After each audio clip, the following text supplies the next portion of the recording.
Good afternoon, everybody. We are back with our third and final installment of the Giants Draft Show presented by Crestron. I am John Schmeelk. The man to my left is Paul Dottino. We've been carrying you for 2 nights. We got one more day to go here on this Saturday afternoon. The Giants have 3 selections today in the NFL Draft. They do not have a 7th-round pick. Joe Shane, let's keep it that way. The Giants are selecting at pick 107 in round number 4. In round number 5, remember, the Giants swapped picks with the Carolina Panthers in the Brian Burns trade. So they have pick number 166 in round number 5 that I believe used to belong to the San Francisco 49ers, which I think was that the Christian McCaffrey trade still? Would that pick still could have been? It might still be, right? And then the Giants pick in round number 6, just a handful of picks later, at pick 183. So those are the 3 spots the Giants are picking at today. Again, we are taking your calls. So get on the line, get on hold. We'll take a lot of your calls. We'll get ready for the 4th-round pick. The Giants pick in the 7th slot here in round number 4. So we'll talk you through the first 6 picks. I imagine we're probably going to have some trades going on as teams slept on their boards and fell in love with players that are left, and they're going to try to go get them. The same way we saw a million trades at the top of round 2. I think we'll see a lot of those today. Yeah. So, Paul, let's real quickly give us our further thoughts on what the Giants have done already before we talk about the guys they might pick here. In round number 4. The more I thought about it, I had Nubin as a 2nd-round safety. I had him as my 3rd safety, though, because I thought about it overnight. The reason I had Hicks and Bullard above him, and then maybe I did not arrange my board properly for the Giants' needs, particularly maybe I was doing more of a generic board instead of a Giants board. I thought Hicks and Bullard were better man-to-man defenders if you have to cover guys man-to-man in the slot. And I just, as a general principle, that's a skill I covet a lot. But given you don't know what Shane Bowen wants. Given the way Shane Bowen played in Tennessee and his zone-heavy scheme, Nubin is the better zone coverage guy than the other 2 as that center fielder, read the quarterback, make plays on the football. And I think Javon Bullard's not far behind, by the way. I think he's an excellent player also. But I think both of them are better than Hicks in that regard. So, to me, I think that makes even more sense why Nubin was their top safety on their board, given his ability to play that zone defense, which we think Shane Bowen's going to try to use in his system. It makes perfect sense if we are to consider what we think about Bowen and what we also know about Brian Daboll as to why the wide receiver and the safety that they took in rounds 1 and 2 are matches for the blueprint of what those coaches want. And let's just go back and emphasize one of the reasons that Shane and Daboll are here is because they are simpatico. These guys have a very clear understanding of each other. You mean Joe Shane, not Shane Bowen. I'm just making sure we're... In this case, Joe Shane. Got it. I just want to make sure that I knew what you meant. Yes. They are so much tied together at the hip and on the same page. And we have heard from Joe Shane. Okay, I'll make that clear now. Yes. We have heard from Joe Shane that he is very, very much willing to get the coaching staff involved in what do you guys want to do with him? What is the plan? How will you use this guy? What is your scheme going to be? And they communicate that with the scouts as they're looking through. That has not always been the case with other administrations, but it is here. And so those first 2 picks, if you had to predict what the Giants were going to do, instead of just picking your own players, you would understand that these guys fit the blueprint. And I was hoping to grab somebody at lunch and figure out if they see Phillips as more as a slot or an outside guy. I did not have a chance to do that before the draft started. They were kind of busy and locked in. So. Did you get, after we were doing a show last night, folks, so we didn't get to listen to Joe Shane and Brian Daboll. Did you go back and get it? My video kept freezing at home. I did. Okay, so fill me in. They plan to first try him in the slot first. Try him in slot first.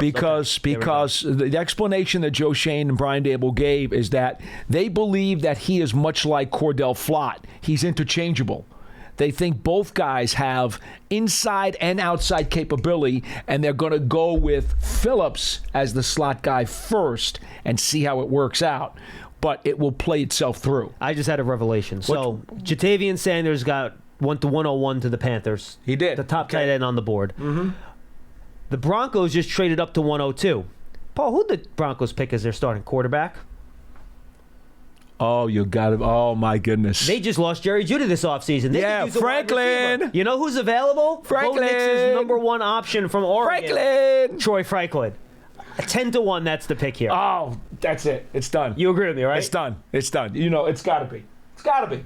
Can you talk into the mic, please? It's got to be. Well, here's the problem. Like, the static is coming from the phone. I had to put it over okay. there. I got you. You didn't want that, did you? No, I wasn't hearing it at all. Okay, I was. Okay, there's no doubt. Look, we've talked about Franklin so many times since the Combine. Felt he was a solid second-round choice. But you know what? He's still here. He was my 34th ranked player, so I was higher on him than most. And, yeah, if they don't grab him here, that is a major league upset. Because they need a receiver, too, because they lost Jerry Jeudy. Yes. And Cortland Sutton is complaining about contracts and stuff like that. Tim Patrick isn't 100%. They have Marvin Mims, so we'll see. That would be my guess. But let's see if the name comes up if here. It's not. Stunned. And a lot of the fans are coming out and announcing the picks for these teams today. But I bet you Bo Nix, when he visited Sean Payton, is like, you know who I can really use, guys? You know who I really like throwing the football to? There he Troy is! Franklin out of the University of Oregon. There he is! If you guys go back and watch the video, rewind it, when they show their trade, the Broncos on the clock, you'll see my eyes kind of widen, and you'll see when it actually hits me when I figure out who they're going to pick. All right, so We were just talking about him at We lunch were, yeah. as like He was- he's the best guy left on the board for us. Easily. At any position. yeah, the only guy left now on my board, Paul, that has a straight-up second-round grade on him is Jaden Hicks, the safety. And I have no other straight-up second-round grades left on my board. Makes sense. I have a couple 2-3 guys, Javon Baker, Devontae Walker, and Mekhi Wingo. Those are kind of, So, but otherwise, that's it. Well, to go back to what we were saying before, just to reiterate about the Giants situation. Yes. They come through the first 2 days filling 2 gaping holes. They got themselves a talented, skills-based cornerback. We know they needed corners. In fact, we could even argue you could use 2 just for depth and competition. They got themselves an impact wide receiver who dramatically can affect this offense. And then they got a highly physical, ball-hawking safety who, whether or not you thought it was a higher priority need, the guy's a good player. So they've come through their first 3 picks, in my opinion, doing very well. All right, now let's talk about what the Giants still need to do here, Paul. As Joe Shane said before this draft, they have a lot of holes to fill. They're not 1 or 2 players away. So still things you need to fit here. Yeah. I think you could still add another cornerback if you want, get another young guy in the room. I don't think that's a bad thing if you want to go there. The top guys on my board at that position, Paul, I got DJ James, TJ Tampa, Chris Abrams, Drain. You want to go a little further down the list, Jarvis, bigger guys, Kyrie Jackson, Cam Hart, Demarcarian Richardson. Then you get to, the Smith Chow, Wade. Kalen Carson go yet? Wake Forest? I have him as a 5th, but he has not gone He has not gone yet. That's another name I'd throw out. Josh Newton from TCU, Nehemiah Pritchett. So guys like that. Running back, though, to me, this was always the sweet spot for me, Paul. And I think it's worked out. Only 4 running backs went in round 3. So we're going to have a run coming up here. I don't know when it's happening, but it's going to happen soon. And there's still some good running backs left on the board. Ray Davis from Kentucky. Audric Estime from Notre Dame. That's a guy, according to reports, was in for one of the Giants' 30 visits over the course of this offseason. And I think, again, at the point you made a lot yesterday, he's a good yin to the yang of Devin Singletary, and they complement each other very well. If you want a receiver, Will Shipley out of Clemson's out there. If you want speed, Jalen Wright from Tennessee is out there. So those are my top 4 running backs left. Maybe you're a Bucky Irving fan from Oregon. He's still there. Tyrone Tracy is kind of an upside guy. If you like another big guy, Braylon Allen's on the board. Isaac Guerendo's on the board. So still a lot of good running backs, Paul, that could interest teams here in round number 4. Well, I think here's the other problem, though, if you're the Giants. If we are to agree that they could use a power running back, but then the other potentially important need is a tight end, do you decide to grab the tight end maybe in round 4 and wait for the running back in round 5? Now, I don't think Estime gets to the 5th. So I would want to take him, but could you potentially do that? Yeah, you might get wiped. You might get wiped out at tight end, Paul, because there are not a lot of guys at that. That's position. my problem. So if you really want a tight end, if you want Johnson from Penn State, who was another athletic tight end, reportedly visited the Giants during one of his trips, if you want a Johnson, you probably got to get him here. Yes, Theo Johnson specifically. Yes. I have 4 tight ends that I would pick. In cup, there's Lady Robinson, Paul, one of your sleeper guys going to the Patriots. That's high. Offensive lineman. So, Cade Stover, Jared Wiley. Stover's more of a two-way player. Wiley's more of a receiver type. You mentioned Theo Johnson, more of a receiver type, and Tanner McLaughlin, more of a receiver type as well. And then Eric All probably is a later round pick just because of all the injury issues. Stover's still out there, isn't he? Yeah, that was the first guy I mentioned. Oh, you did. Stover is the two-way guy. Then Wiley, McLaughlin, and Theo Johnson are more of your receiving tight ends. So those are the guys that I would consider with fourth-round selections at the tight end spot if you want to go there. But I feel, to your point, I like the running backs are higher graded players on my board than these tight ends, but there are more running backs that can play left than I think there are tight ends. So you're right. That is an interesting debate they're probably having as you plan the strategy of your draft more than just evaluating the player. Now, I gave you a comment at lunchtime before we came in here, and I said, John, I got a real strong feeling in my stomach. The Giants are going to move up into the bottom of the 4th round to help alleviate this quandary. And either move up into the bottom of the 4th or move up a lot higher into the 5th. And that'll probably cost a pick from next year's draft to do it. Because you don't have enough draft capital this year to make that happen. A 6th-round pick's not going to move the needle. It's not. No. It's not. Now, what you might have to do is to move up into the bottom of the 4th, you might have to give up your 5, your 6, and something from next year. There seems to be some debate in the Cardinals' war room right now. Yeah. So, I strongly believe if you think that, hey, you really do need to get a running back and you really do need to get a tight end and you want to fill those 2 positions with your next 2 picks, John, you're going to have to move up into the bottom of the 4th round, I think, to get both. I'm going to throw one other player out there, or 2 other players that I'm not saying they're sticking out like sore thumbs, but they're certainly they're both top 85 players for me on my board. Mm-hmm. And there is position of need. Mekhi Wingo, the 3 technique out of LSU.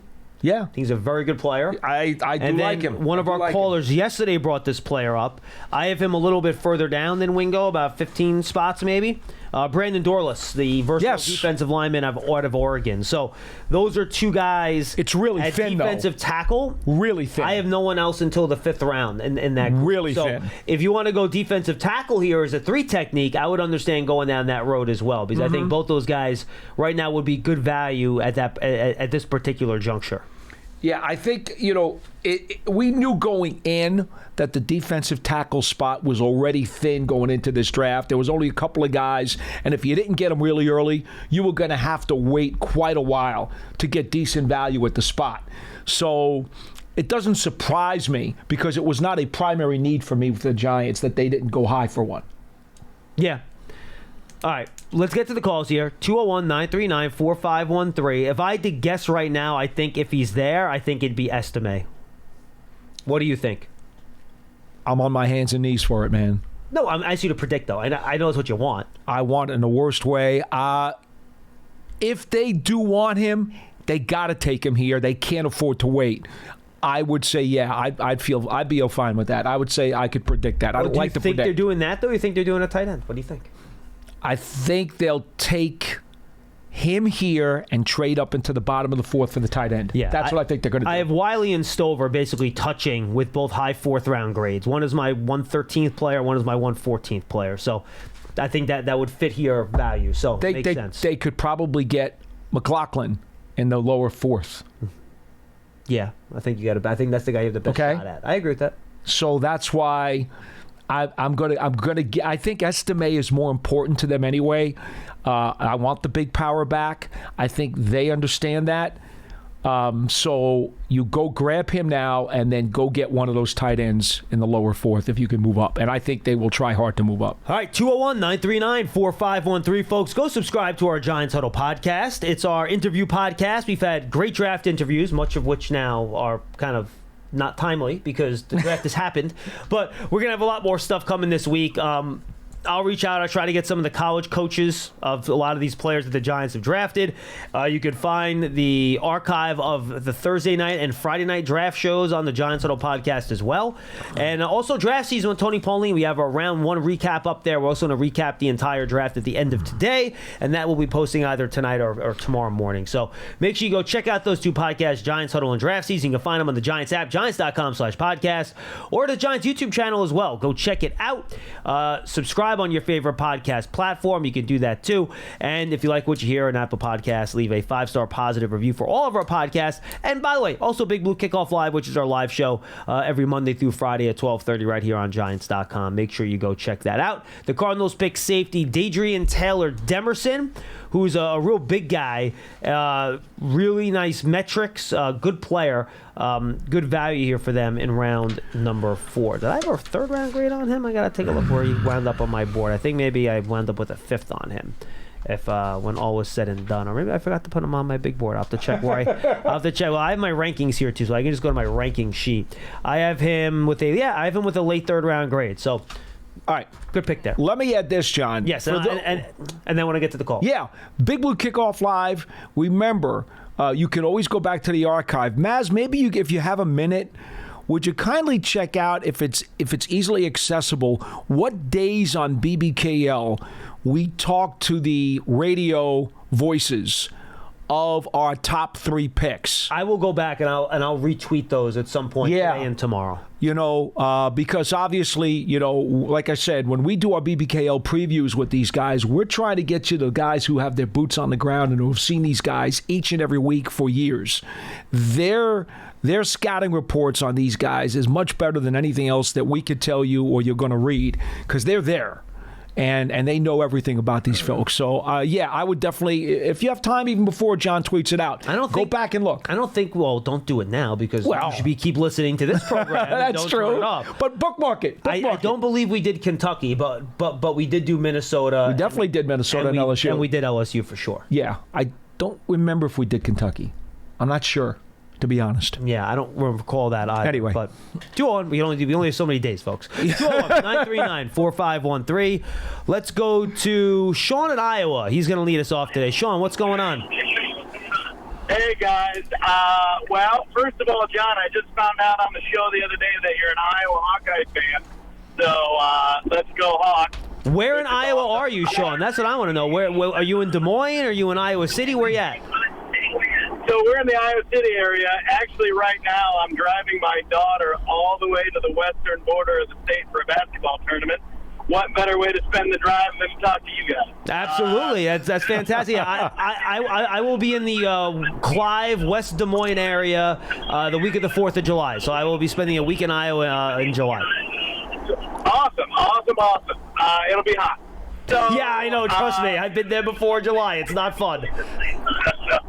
So I tell you what, man, lifelong Giants fan. Paul, I love when you're on. Originally from New York, both sides of my family.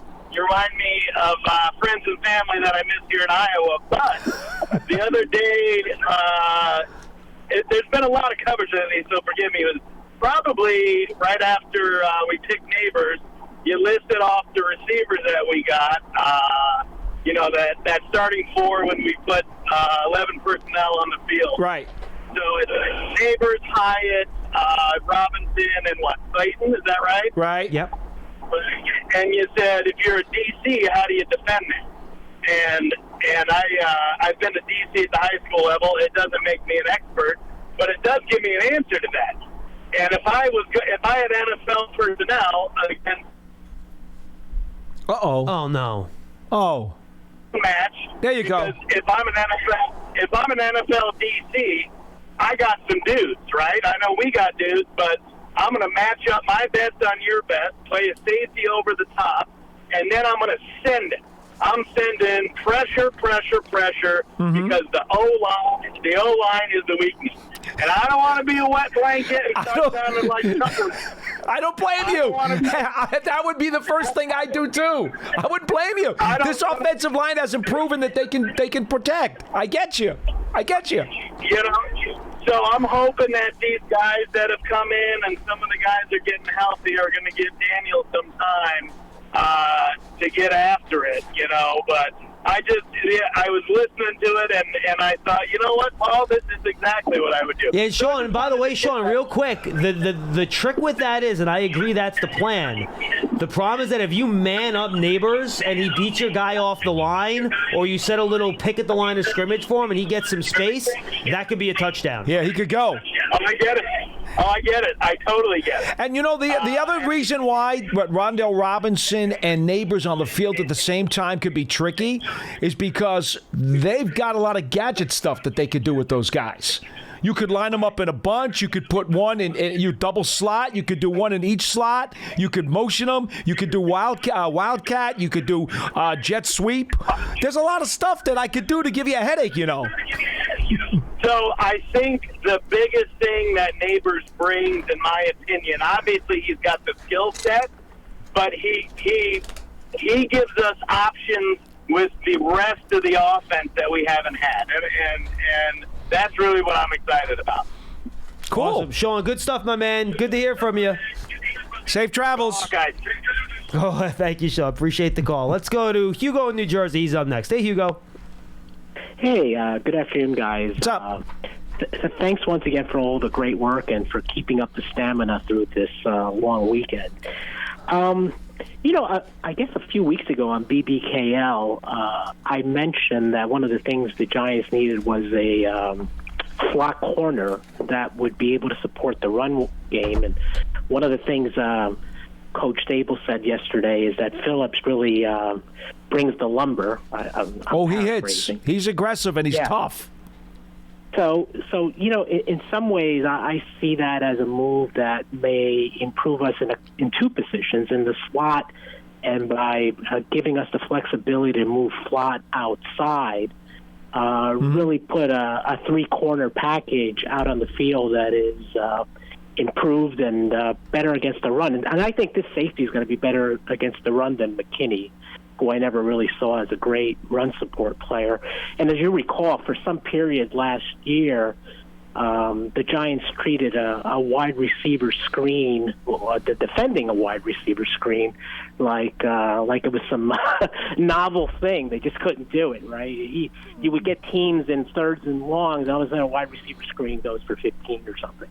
So I think this was they were necessary moves. I was a little disappointed in the safety at 47 just because positional value didn't marry up with such a premium pick. And, one of the things I've been worrying about the whole offseason is the defensive line and lack of a three technique. And I'm not sure that can get fixed in a significant way at this stage of the draft. So the problem, Hugo, the only problem is that there was a huge run on those guys before the Giants made that pick. And corners. But I was kind of hoping for Jenkins at that point, and he went 2 picks after the safety was taken. But anyhow, Chris Jenkins, I got you. Yeah, I got Chris Jenkins. Yeah. Chris Jenkins. Yeah. Look, but either way, with a second-round pick or a third-round pick, I'm not sure that's going to be enough to address the issue, and I'm not sure what can be done at this point. If you recall, going way back to the beginning of free agency, I was the Christian Wilkins guy, right? Yeah. That would have cost you a lot of money. well, you could think of that as do you want that or do you want Brian Burns giving up the 39th overall pick? Well, to be honest, Hugo, I think we both agree with you that a three-technique defensive tackle on this roster would be helpful, but there also could be some guy who pops free over the summer, too. Well, I hope that's the case because I'm really worried about this. There's hope in some young guys, but if you really think about it, Nacho and Phillips, the guy we just signed, they're kind of older. They're more like rotation players, and then we're hoping for young guys. And so Dexter's all we really got, and we got some very prominent offensive lines in the NFC East, and Dallas just keeps adding to that position, which is makes my head kind of blow up because they're always successful with all their offensive line picks. So yeah, they are. You're right about that. Somebody said to me this Thank morning. You, Appreciate the call, man. somebody said to me this morning, and I kind of said, it's a huge question mark. I can't go there. Can DJ Davidson do it? I don't know. That's a huge question mark for me. I don't know if he can help out there. I think Riley can help out spelling Dexter. Riley, to me, is a nose tackle. He's not a three technique. He's a nose tackle. I agree. So Riley can help spell him, and I feel pretty good that he can give us a few snaps. And Nacho's kind of the tweener, right? He could do a little bit of both. But so the question that was asked to me is, well, what do you think? Do you think that, Davidson could be of some help? And that's a big question for me. I just don't know the answer to that. So we got Brandon London and Amani Toomer in Germany announcing the Giants pick here, and they select Theo Johnson, tight end out of Penn State. One of the guys we mentioned here in terms of the tight end. Just talked about him, thinking maybe you get the running back first, you get the tight end later. Johnson would have been at the top of our want list. They decide to go for Johnson now. I still think they're going to trade into the bottom of the fourth round if possible and try to get a running back. Well, let's tell fans about Theo Johnson. 6'6", 259 pounds, from Windsor, Ontario originally. Believe it or not, and I bet you, Paul, you didn't know this, his dad was drafted in the 7th round, pick 193 in the 1980 draft by the New York Football Giants. I did not know that. I did not know. He's Canadian, and his dad, where does dad play? Does it say? His dad played receiver at Mott Community College and Hillsdale's College from 78 to 79 and was drafted in the 7th round, pick 193 of the 1980 NFL draft by the New York Giants. I don't remember him. I seriously don't remember him. By the way, folks, this is why Dane Brugler's the Beast is the best draft on the planet. You know what? Again, Canadian player, that much I knew, but I don't remember his dad, and obviously not coming from a power program either. Right. So you guys got to understand, too, when we look at the stats here for him, Penn State's offensive system and lack of quarterback play are going to adversely impact these numbers. So career at Penn State over 4 years. He's 23 years old, by the way, because Canada requires more years of high school than the U.S. does. Correct. So he's 23 already. 77 catches, 938 yards over 4 years at Penn State, 12 touchdowns, just 6 drops over 4 years, which is a very low number, which is what you like to see. But it's his traits that I think have people excited about Theo Johnson. As I mentioned, 6'1", 259, ran a 4.57 in the 40-yard dash at that size, a 1.61 10-yard split, jumped 39.5 inches in the vertical jump, 10.5 feet in the broad jump, ran a 4.19 short shuttle, 7.15 three-cone, and he's got 33-inch arms, 19 on the bench at his pro day. So this is a guy, Paul, that checks all the boxes from a physical standpoint, can catch the football, and again, we just haven't seen the production because of that offensive system they have at Penn State. Watching him on tape for me, I didn't quite see the time, speed, and athleticism. And I can get that sometimes when I watch bigger guys. I sometimes don't see it on tape. But you're in round 4. Tight end is generally a traits position, Paul. You want to pick the big, fast guys and then develop them. And that's what the Giants have done Theo Johnson with a ton of promise. My notes on him were like his frame, his hands, good speed for his frame. You just talked about his frame, John. This is a big guy now. All right, he's sturdy, and a good blocker too. He can block. He's got that ability. He's not lazy in doing so. Did want to polish his routes up some and get off at the line of scrimmage in his pass routes. Got to get a little bit better at that too. But again, we talked about Penn State's offense. This is not exactly a focus of what they do. So there's a possibility, they can coach that up. Truth of the matter is, though, from an athletic perspective, He is a highly athletic player for his size, and this is a good value need pick as far as I'm concerned. Yeah, no question. Dane Brugler had a 3rd-round grade on him in his draft guide. I had a 4th-round grade on him myself. Giants are picking at the top of the 4th round. Good value pick. I'm going to bring up my notes on him too. That was just me going off of memory. What do I have written down here? 4th-round tape, but his 4th-round tape, but his traits will probably push him into the 3rd round, is what I write here. Rotational tight end that can be taken, that has a really good athletic traits, but it needs to show up more in production on tape. Well, there's upside to him because of the system and what he was playing with the Nittany Lions. No question. All right. Do you want to take some reaction phone Let's calls do it. here, Paul? All right, Let's so do it. guys, we're going to go to around 1 o'clock, maybe a little bit past if we get enough calls, because the NFL doesn't allow us to stream for more than an hour on day 3 of the draft. So that's what we're going to do. Give us a call at 201-939-4513. Let's go to James in Georgia. He's up next. Hey, James. Hey guys, what's going on? Just actually pulled up to a crawdad fest out here in Georgia, so I'll be quick. Sure. Love the pick with the tight end. Like I said, Joe Shane's really been killing it this year. A couple of conversations that have been had. I know I called a couple days ago when Bob Papa was saying that pass rush really isn't a thing in need, and Paulie, you were saying how you were kind of echoing what I've been saying, that it is because we can't really depend on what we've been getting out of Azeez Ojulari. Do you think that the position, I know y'all have just hit on it, is too depleted to maybe find somebody in the sixth if we do trade back up into the fourth or whatever? Yeah, James, I think what Papa was saying, not that they couldn't use help there, just because of what they have there, it's not as pressing of a need as some of these other spots. A little bit of a lower priority. I wouldn't mind seeing somebody else come in. Higher priority, though. And that's fine. I think there were other higher priorities for me, but I agree with you that it's something that was still floating in my mind. Like, do you think it's a higher priority than running back, for example, James? Yeah, exactly. Yes, sir.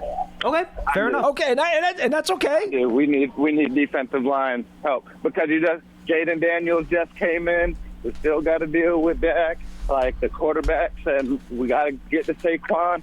The quarterbacks and running backs haven't slacked off in our division, in my opinion, and we haven't. Besides Burns, yeah, he's a good addition, but I still think we need a little more help, and not that it's not as pressing as. It's more pressing than maybe, like you say, running back or I think it's 1 and 1A. You know what I mean? No, absolutely. And my last is O-line, also too depleted for say the sixth. And who are y'all targeting next outside of side running back here with the next pick? I'll take it up there. Appreciate the call, James. Thank you very much.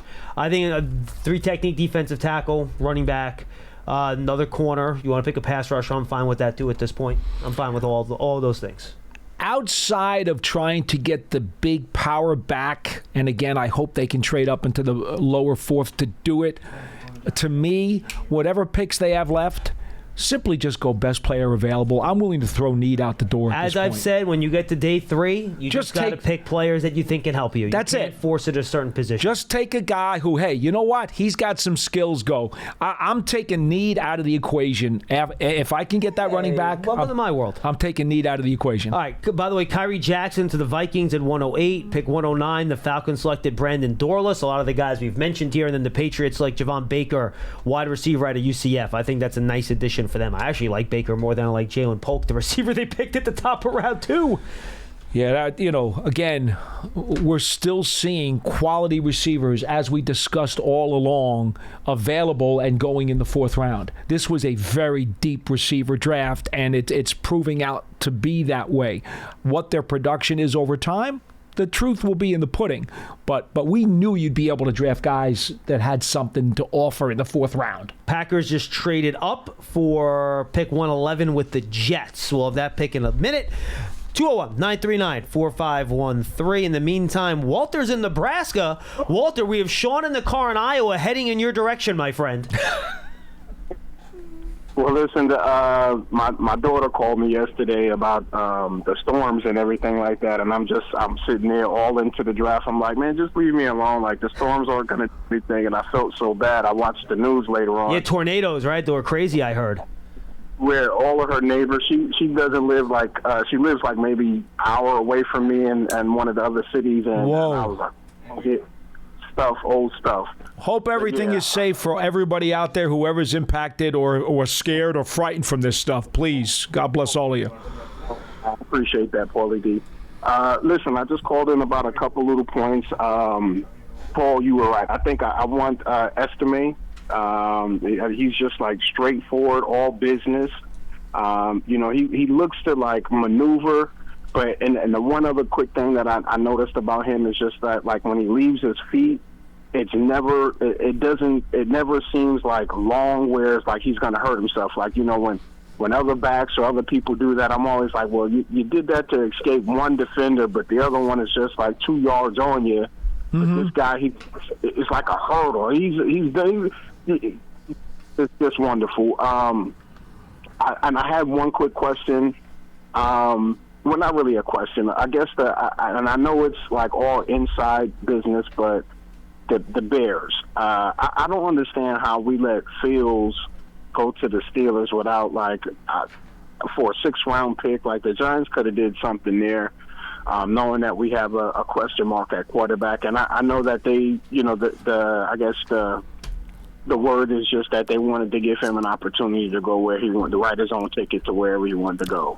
Yeah, I think the issue with Fields, Walter, and I tried to bring this up at the time to make people understand, the reason I think his market wasn't as robust as some people thought it would be is the fact that he was on the last year of his rookie deal, and we just heard the Steelers are not going to pick up his 5th-year option, so it was basically just a 1-year rental. Which is why I think his market was much more timid than what a lot of people, including myself, thought it was going to be. You know, I may now disconnect with you after we just agreed on what we were going to do before, but if I were the Bears, I would have built around Fields. I would not have taken Williams. I would have traded out of that pick, got a host of more players, and I know it's hard to do, especially with the public outcry. But I would have about the public outcry, Paul, but just think they couldn't get better than a 6th-round pick for Justin Fields. They could have gotten a bajillion 1st-round picks for Caleb Williams. I think it tells you what the league thinks of those 2 players. Understood, but there's also the quarterback inflation with these kinds of guys. Yeah, but why would Fields have that inflation too? He's also a quarterback. Well, like you just said, the contract issue. I understand, but there's such a divergence of the what they could have gotten for. You have to look at how the league thinks of it, right? What you could have gotten for Caleb Williams versus what you could have gotten for Justin Fields. They're literally miles apart. Right, which is why I would have taken what I could have gotten for Williams. I would have stuck with Fields. If I was in Chicago, I would have stuck with Fields, and I would have continued to build around him. The Bears are getting to be pretty decent. They got some talent on that team now. I'm saying, even without making that trade, though, they still put a really nice team around Caleb Williams. They have. I'm just not a Caleb Williams guy. Anyway, I like Fields better. That's all. Do you really like Fields better as a player? I do. Even with what he's shown so far in the NFL? I would rather. I think with the additional collateral that you would have obtained from trading that number 1 pick, and with what Fields has to offer, the net sum would have been better than what Caleb Williams is going to give you. Think you win a Super Bowl with Justin Fields as your quarterback? I don't know. We don't know. We don't know. But I'm not a Caleb Williams guy. I think he's going to be one of those folks a few years down the road. We're going to be saying, "Man, that was not a good number 1 pick." What if they would have taken Drake May? I like Drake May very much. You know that. So if you had the pick, you would have just not made the trade. You would have traded Fields and taken May. If I had because I still think the collateral. I think they can still win with Fields. Okay. And the collateral they could have gotten for the pick would have really boosted their chances to do that. We won't disagree on that. That's okay. That's okay. Hey, I wanted to keep Kerry Collins and draft Robert Gallery to help the offensive line and not make the trade for Eli Manning. Okay? I'm not afraid to tell you. I'm here and I stand on what I believe. You got to be right. Sometimes you're right, sometimes you're wrong. Absolutely. That's how it goes. No doubt. Walter, you got anything else for us? I got one last quick one. I'm sorry to take your time, Walter. Go ahead. No worries, guys. We love the show. I got one last quick thing, and I just was hoping you guys might be able to shed a little light on it. Like everyone else, I've been just enthralled in all of the draft coverage and this, that, and the third. Darren Waller. I heard somewhere that like he's either holding out just to he may still retire, but he's just holding out to get the bonus that would come from starting in June practices or what it may be. I was hoping that you guys might be able to shed a little light on that. I love the show, and I just wanted to let you know that I would definitely buy the Schmeelk book as long as Paulie D is rapping it, to go ahead and publicize it. So very good. Walter, good stuff, man. Appreciate the call. And guys, be good. By the way, we've got a lot of new phone calls over the last few days for the people that usually, I guess, when they're, like normal people, you're working during the day and you can't call when the show's on from 12:30 to 1:30. And it's been great to hear from all you guys over the past couple of nights. The people that have said they've listened to the show for a long time. Clearly, Walter has. He's picking up on our jokes. Oh, yeah. Yeah. Real guys, I can't tell you how much it means to us. We really appreciate to have such a loyal group of listeners and viewers out there. Thank you for that. Seriously, you guys do an unbelievable job, and we're humbled by the viewership that we get on all of our podcasts. And by the way, I do think the Theo Johnson thing gives you a hint that they don't know if Darren Waller is going to be here. So this whole thing that he's just holding out to come in later, no. Because I don't think you necessarily would be picking a tight end in the spot if that was the case. So I think the Giants honestly don't know what he's going to do. They're giving him his room to figure it out. But Theo Johnson is a receiving tight end.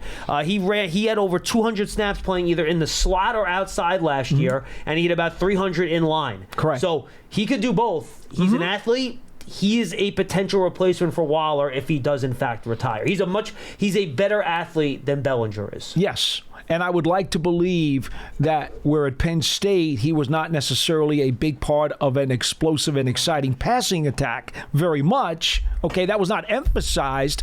I'd like to believe that he can get coached up, and that can be developmental.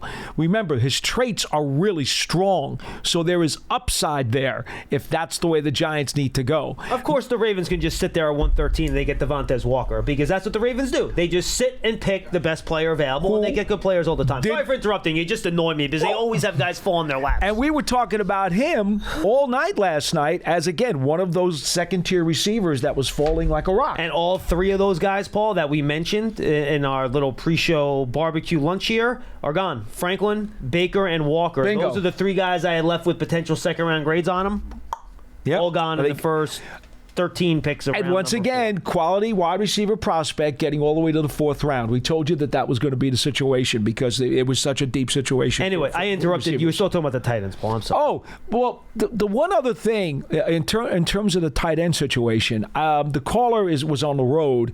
Waller was at a local medical center doing a speech yesterday on mental health awareness. Apparently he's involved with that organization. A couple of the local writers did go to see him, I guess, and talk to him before that they came to the draft here at the Giants headquarters. The quotes from their stories, not interpretations, but the quotes from their stories, is that Waller said he is preparing with all his workouts as if he's going to play. But he is still not made up his mind because he doesn't have a clear head. Obviously, TMZ had been the one to report that he went through a divorce or was going through one right now.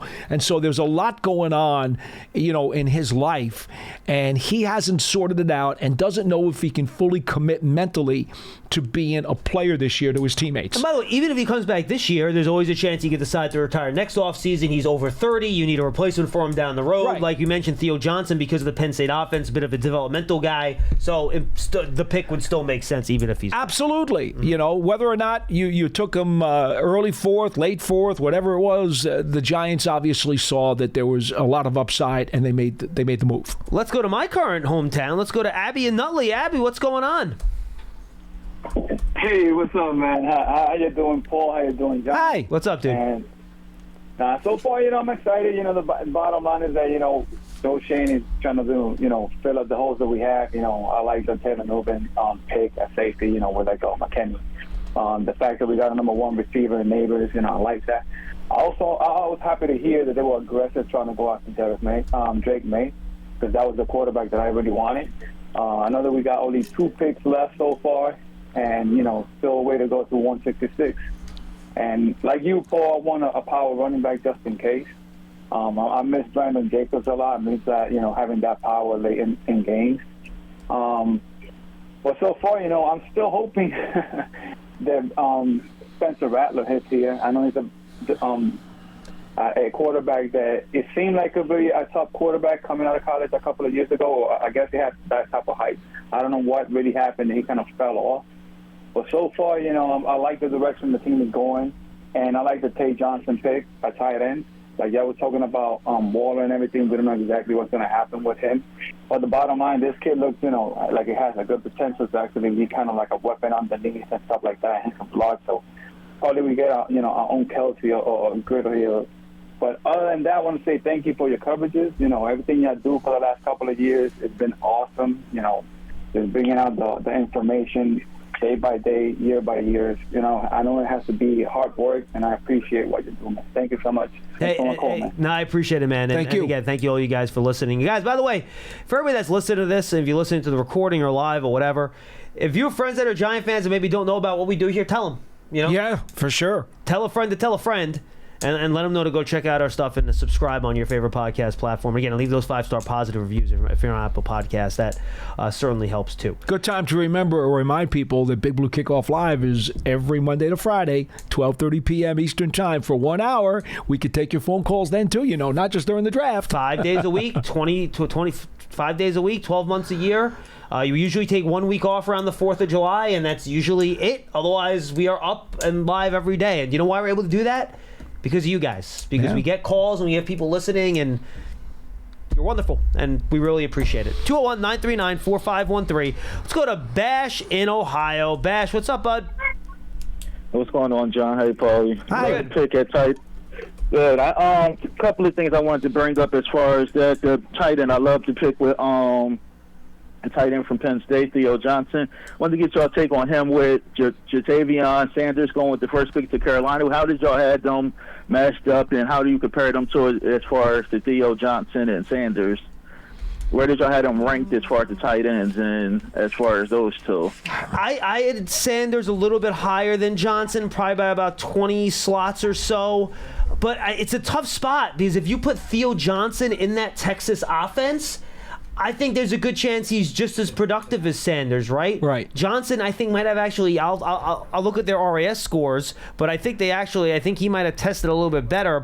And the other thing too, Johnson's a little bit of a bigger frame, so I think he has no question. He has more blocking upside than Sanders does, in my opinion. So that is kind of what differentiates those two guys for me. Yeah, there's no doubt the frame makes Johnson much more attractive, and John makes the best point of all.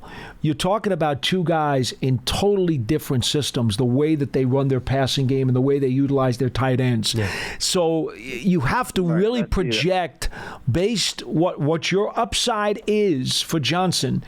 If he was allowed to use all of his tools and was in a system that was more conducive to getting some of those headline or highlight kind of plays that we're talking about, it's hard to do, but you got to project it. I'm happy with Johnson.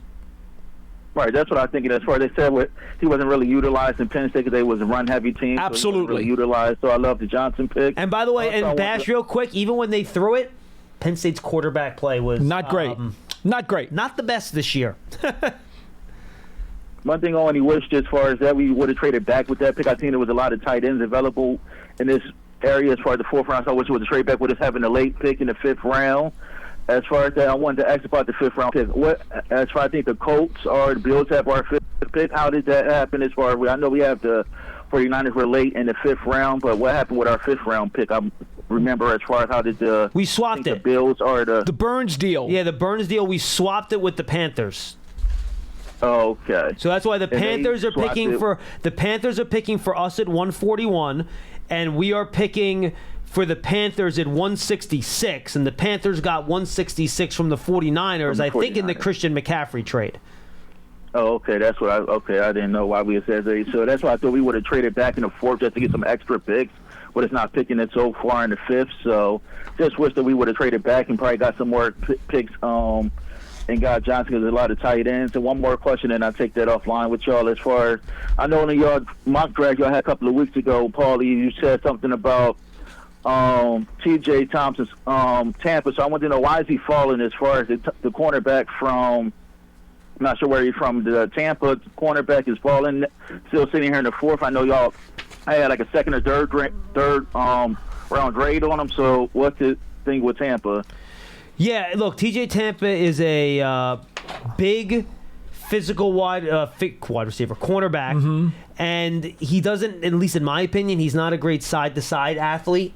And I imagine that's what probably have teams a little bit worried. He didn't run as well as you would have liked at the combine either. He was an over 4.5 guy on a very, very fast turf in Indianapolis. So that's probably turned teams off a little bit too, I would guess. I had 3 red flags on him for me. One is that he gambles too much. And in the NFL, that will really get you burned. Doesn't wrap up very well with his tackling necessarily. A little inconsistent in terms of, bringing guys down. And I didn't see, when John says about the speed, I also didn't see that he had a second gear. If he had to slow down or stop, he wasn't able to pick it up and get that second gear going off. And this is why, for me, he was a third round. He wasn't a first or a second rounder, but I had to pick him in our mock draft because at that time, all the other corners were going. And, so it was like, okay, he's a big corner. We can play outside. We'll take him in that mock that we did. But he, to me, was a playable. He was one of, in those 3 tiers of corners who I would have been comfortable with and said, hey, he's got a chance to do something. Thank you, Bash. Appreciate the call. And just when you asked about the tight ends with Sanders and Johnson, and for those of you that have listened to our show before, you know that we like something called RAS scores. Kentley Platt, Math Bomb on Twitter, does a great job of, having a historical database dating back to the 80s on every position, their measurements and testing at the combine. In terms of where they rank. And Theo Johnson got a 9.93, which means he scored higher. Outstanding. That's the 99th percentile. That's outstanding. What that equals. Jatavian Sanders was in the 57th percentile. So that gives you an idea. He was in the green, which is what the highest percentile in short shuttle. 3-cone was barely out of the green, but otherwise Theo Johnson's size, wingspan, all that stuff checked every box. Again, 99th percentile in terms of RAS athletic score. Jordan Jefferson goes to the Jaguars, a really good, solid, powerful interior defensive lineman like that pick for Jacksonville there. I think he's more of a smaller nose than he is a 3 technique myself. But anyway, Paul, we have 2 more calls, but why don't you give us your point, then we'll get to the calls because we're getting close to an hour here. Okay, simply want to say that if you're talking about the 5th round for the Giants, that's number 166 overall, and right now, they are only at pick 117. That is an awful long time to wait, which is all the more reason why I still think that Joe Schoen is going to do everything he can to get back up into the bottom of this 4th round, because if you've got to wait 50-something picks before you grab your next need, if you believe it is the big running back, John, I don't know that you're going to be able to do it unless you move up. Well, you got to find somebody willing to do it, though, too, right? That's true. That's always the trick. When Eric All went to the Bengals, I didn't see that. He went during one of our conversations here. He's the super athletic tight end that's had 1 million knee injuries out of Iowa. Really good athlete, good player, but again, he's had a lot of injury issues. So, and then the Jaguars had that second pick in round number 4. They took Javon Foster. He's an intriguing offensive tackle prospect. I like him as a 4th round value. He had a nice showing at the Senior Bowl. So, a couple good picks there, I think, for the Jaguars. And now the Colts are on the clock at pick number 117. All right, let's go back to the phones at 201-939-4513. But first, just a reminder, folks, Giants season tickets, giants.com/tickets. Become a season ticket member. Benefits in the offseason, benefits in season, a whole lot of great stuff. Go to giants.com/tickets to learn more. And there's a good chance you're watching this on Giants TV, the Giants digital streaming app. It has all of our programming on it. Everything that's on our YouTube channel, you can go watch our stuff there too, by the way, the Giants YouTube channel. You can find it on Apple TV. You can find it on Android TVs. You can find it on Amazon Fire TVs. Any smart TV, just download the Giants TV app where you can stream all of our programming, all of our podcasts, interviews, video features, highlights, you name it, it's there.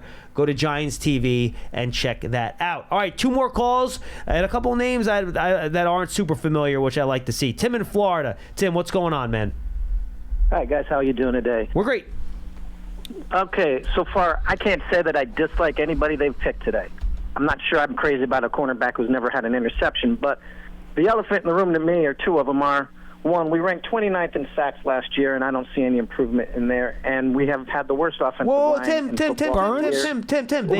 They traded for Brian Burns. I know what you're going to say, but I think he's just a healthy Ojulari. I think he's the same player, but healthier. But that being said, we have Joe's kind of done a bait and switch with backup caliber O-line and free agencies for 2 years and not drafted top quality O-line men when we had 2 great guards left when we took that cornerback. And I don't know how any. I mean, I like Daniel Jones. I think physically he has all the tools to be successful. I just think that management's never given him an O-line to be successful. Do you think John Runyon's only a backup quality offensive guard? No. John Runyon was a quality one. I think he's got if they're healthy. If Andrew Thomas, he's played 1 good year out of 3. Neal's been nothing. Schmidt was hurt, and he really wasn't superstar. And the other guys were all backups. Stinnie started for a playoff team in Tampa Bay. Yeah, but his only 1 year metrics weren't the best. Yeah, I get that, but he did start. I'm just saying. Any health issues with the Thomas again, or if Neal doesn't get better, I just don't understand why they're not addressing the. I mean, just finally fix the darn O-line. What good's a secondary? Secondary without a pass rush is meaningless. Wide receivers, when we went out and got Galladay, what's the difference? They never throw downfield. Without an O-line, what quarterback, what running back can be successful? And they keep pushing it off with free agent kind of. I don't know why they're never drafting the top O-line guys. Well, they've used a lot of draft capital on offensive linemen now. They used a first-round pick on Andrew Thomas. They used a first-round pick on Evan Neal. They used a second-round pick on John Michael Schmitz. They used a third-round pick on Josh Azudu. They've put a lot of draft capital into the position. Yep. And how many have been successful? No, but you said they didn't try. Yes, you said they were not investing high picks. You said they did not invest high picks in the offensive line. That is not true. In the last 10 years, they've taken 3.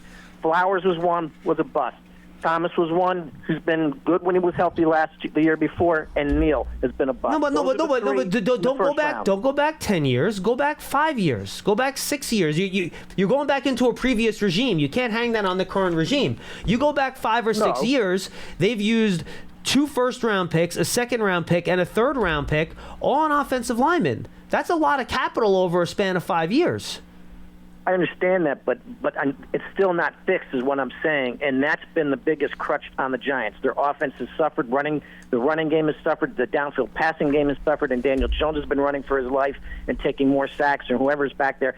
And I'm just saying, until that's fixed, does any other player make a difference? Tim, totally understand what you're saying, and I don't disagree with your concept. You have to get the offensive line fixed. I think the front office believes, with the addition of a new offensive line coach, you hope you get Evan Neal figured out a little bit. They brought in John Runyon to be a starting guard. You have John Michael Schmitz going into his 2nd year. You have Andrew Thomas at left tackle. So you theoretically have 4 of your spots figured out there, right? You have your left tackle figured out. You have 1 of your guard spots figured out. You have your center figured out. So that's 3 spots, pardon me. Then you bring in a guy like Illuminor, who has been a starter for 2 years. You could argue whether or not you would rather have him be a top backup or a starter, but he has started for 2 years. And then you hope Evan Neal figures it out. So you have put significant resources into 3 of those spots. And 2, you don't know for sure, but I think you feel okay that you have guys that can do the job. So yes, could they have poured more resources into it? Yes.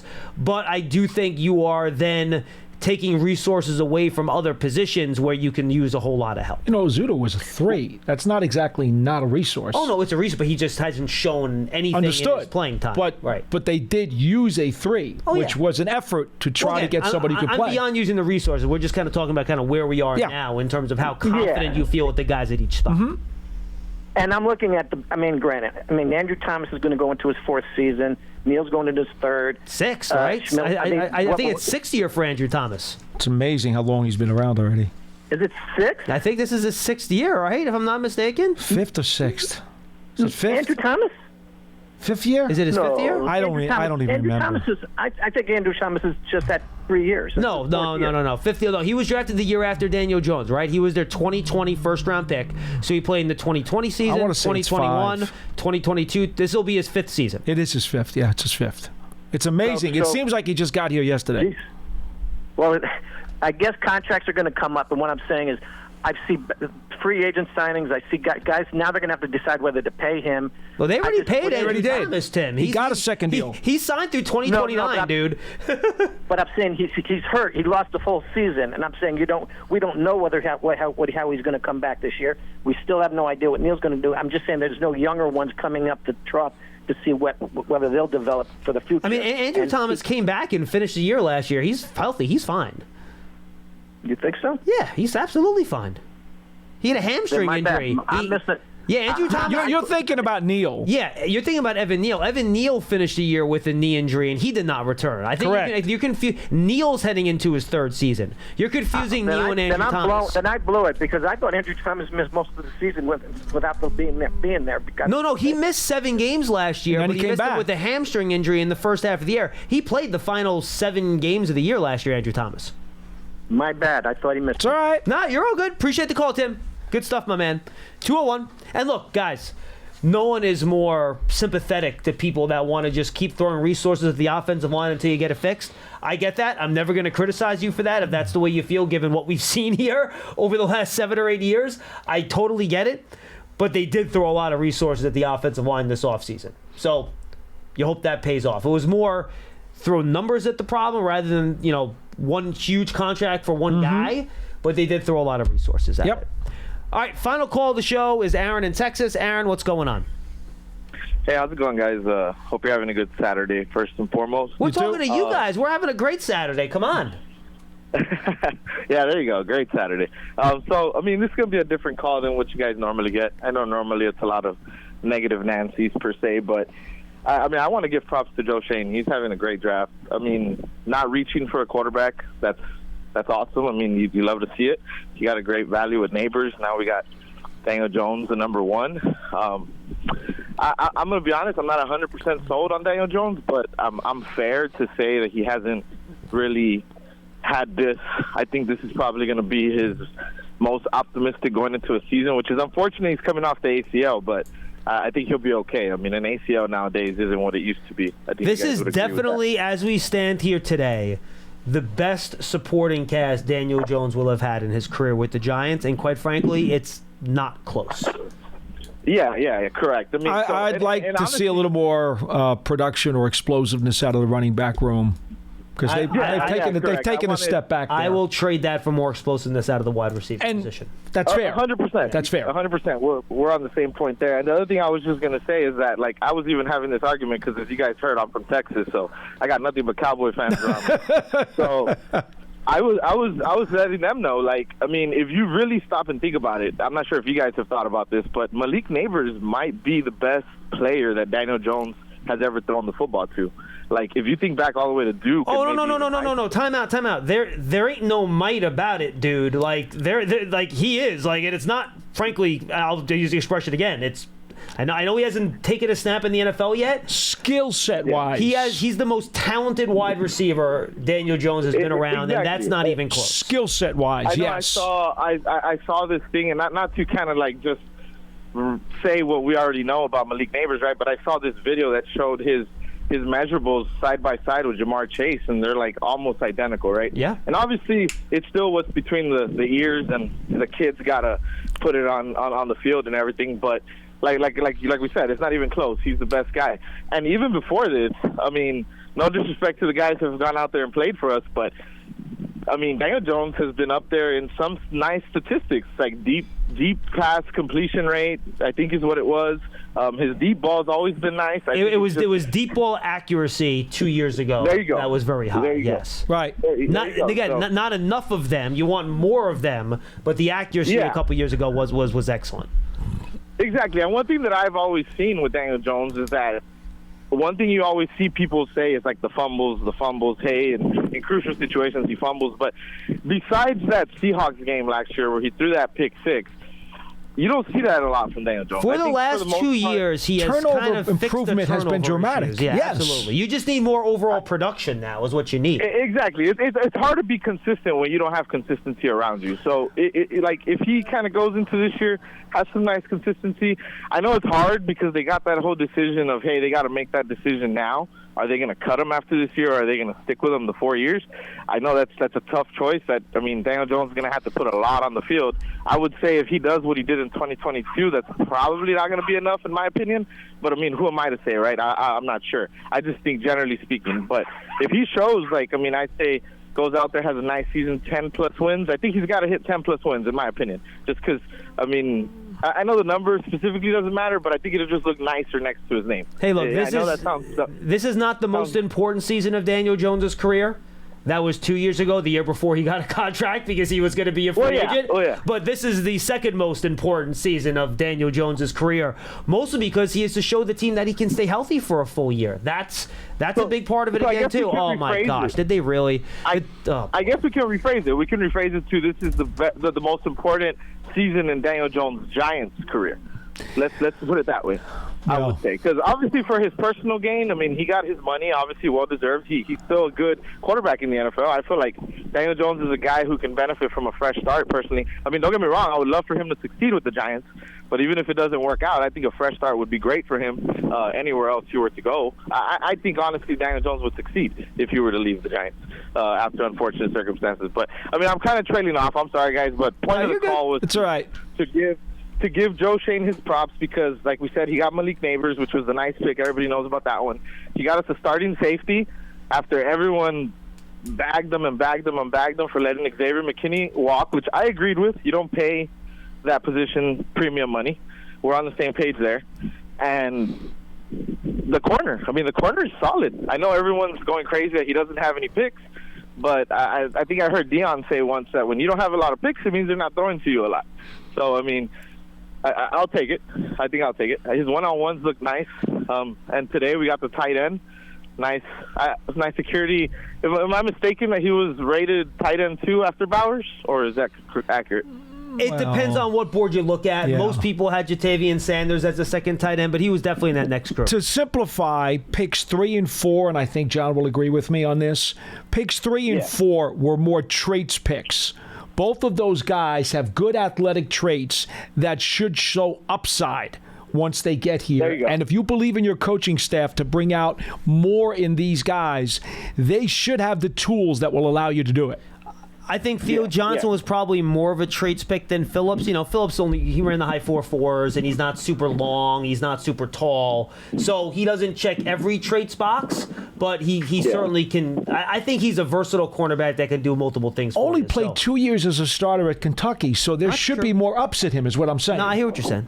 Yeah, for sure, 100%. You're spot on, and it's like even the other pick with Neighbors. Going back to Neighbors real quick, like it's not even just about what Neighbors. We spoke on what he does for Daniel Jones, but I mean what he does for Jalen Hyatt and Wan'Dale Robinson underneath. Like Wan'Dale Robinson really hasn't been able to, I feel, thrive as the true slot receiver that he is.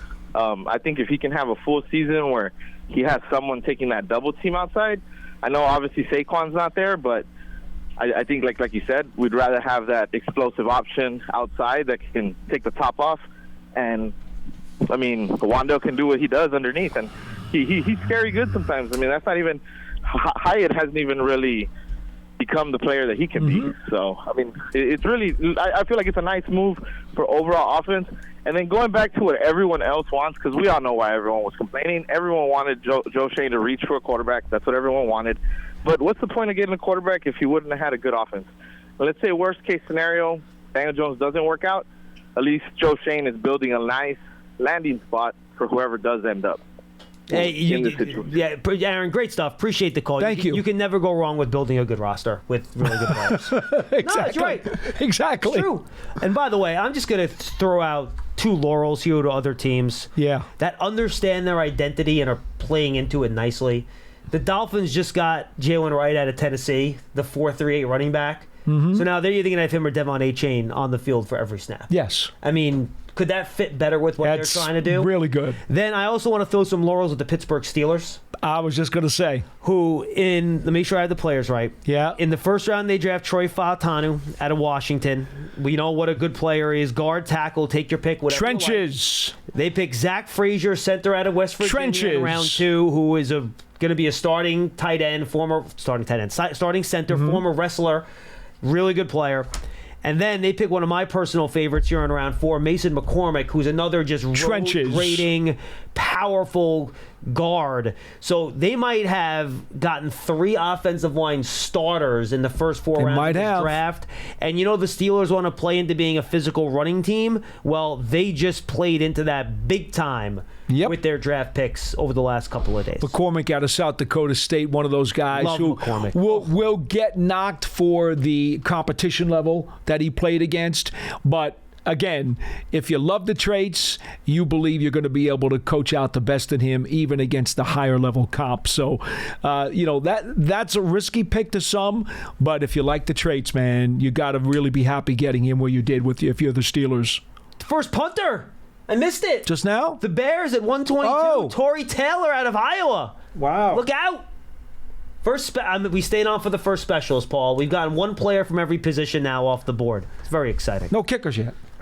Put punters and kickers into one category. Taylor. You always got to rain on my parade this week. It's all right. You're killing me.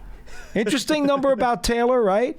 Over 46-yard average at Iowa. 43% of his punts were inside the 20. Got to be honest with you, really I good. did not scout any of the punters or kickers. I didn't look at them video-wise. I did write down certain stats, though, for certain of them because I thought there was a possibility that they might go. No, sure. Yeah, So- I did not decide to use my time that way, which is fine. Yep.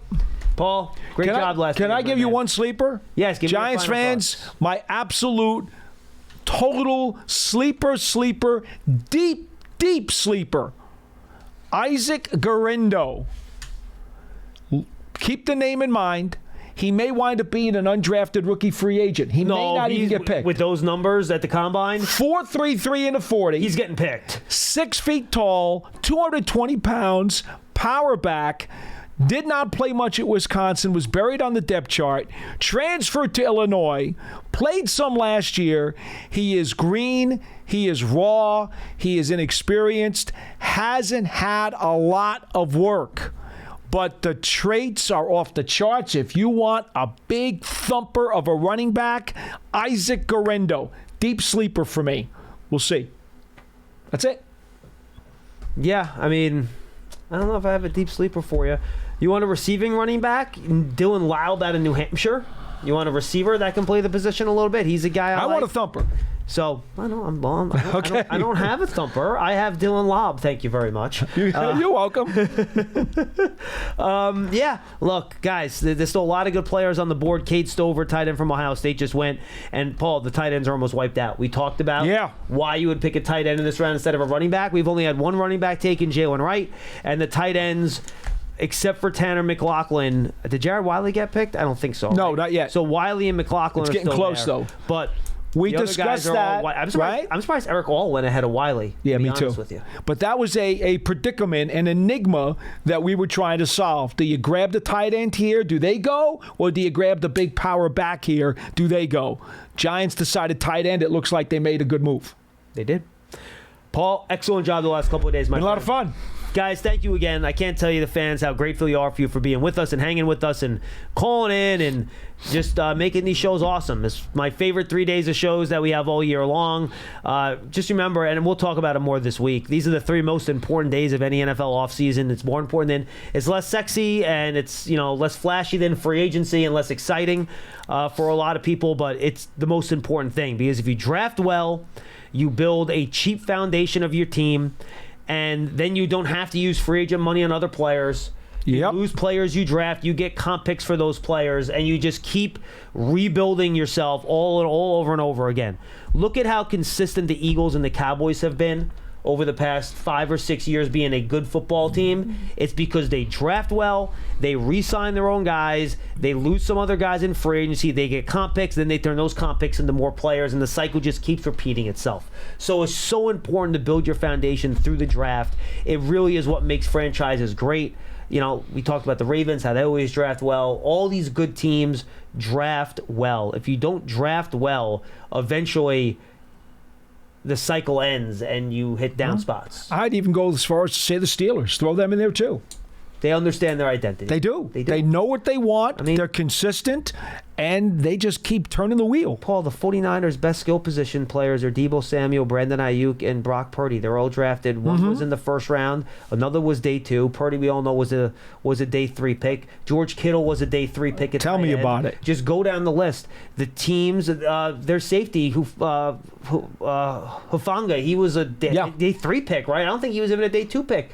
So these the trade for McCaffrey, but you know what? I get what you're saying. Well, I get what you're saying. You can then supplement, right? Right. But the basis of what you do And drafting well allows you to make trades like that. Do you know why the Niners could trade for Christian McCaffrey? They had a bunch of awesome players on rookie contracts they weren't paying. Mm-hmm. That's how you're able to trade for a guy like Christian McCaffrey. So, and that's why the Giants were able to trade for a guy like Brian Burns, because they are starting to have a really young roster here. We'll see if these draft picks develop into those types of players, but they have to if the Giants want to become a perennial playoff team like some of these other teams in the NFL.